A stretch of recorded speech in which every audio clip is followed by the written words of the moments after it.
Hello everyone, വെറും 38,000 kilometres മാത്രം ഓടിയിട്ടുള്ള മെർസിഡീസ് ബെൻസ് E250 സിംഗിൾ ഓണർഷിപ്പിലുള്ള വെഹിക്കിളാണ്.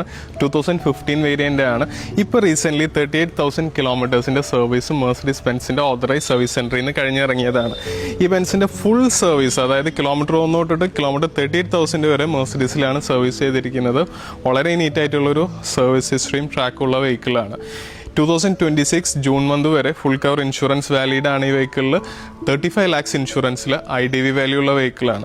നല്ല നീറ്റ് ആൻഡ് ക്വാളിറ്റിയിലാണ് ഈ വെഹിക്കിളിൻ്റെ interior as well as exterior ഇരിക്കുന്നത്. ഈ വെഹിക്കിളിന് 2 കീസ് നമ്മളടുത്ത് അവൈലബിൾ ആണ്. ഈവൻ യൂസർ മാനുവലും അവൈലബിൾ ആണ്. വെറും 38,000 കിലോമീറ്റേഴ്സ് മാത്രം ഡ്രോൺ ആയിട്ടുള്ള മെർസിഡീസ് ബെൻസ് E250 W212 എന്നറിയപ്പെടുന്ന ഈ വെഹിക്കിളിന്റെ ഇന്റീരിയേഴ്സ് മെർസിഡീസ് ബെൻസ് വളരെയധികം ഒരു റോയൽ ഫീലോടുകൂടി തന്നെയാണ് ഡിസൈൻ ചെയ്തിരിക്കുന്നത്. ഈ വെഹിക്കിളിലെ ഇന്റീരിയേഴ്സിൽ വേറെ ബട്ടൺസോ കാര്യങ്ങളോ ഒന്നും ഫേഡ് ഔട്ട് ആയിട്ടില്ല. കോമൺ യൂസ് ചെയ്യുന്ന എല്ലാ ബട്ടൺസും ആ ഒരു ഫ്രഷ്നെസ്സിൽ തന്നെയാണ് ഇരിക്കുന്നത്. ഈവൻ ലെതേഴ്സ് ആയാലും ആ ഒരു പ്രീമിയം ഫിനിഷിൽ തന്നെയാണ് ഇപ്പോഴും ഇരിക്കുന്നത്. മെർസിഡീസ് ബെൻസ് S ക്ലാസ്സിലുള്ള പോലെ സെന്റർ കൺസോളിൽ ഒരു ക്ലോക്ക് ടൈലും ഈ വെഹിക്കിളിൽ അവൈലബിൾ ആണ്.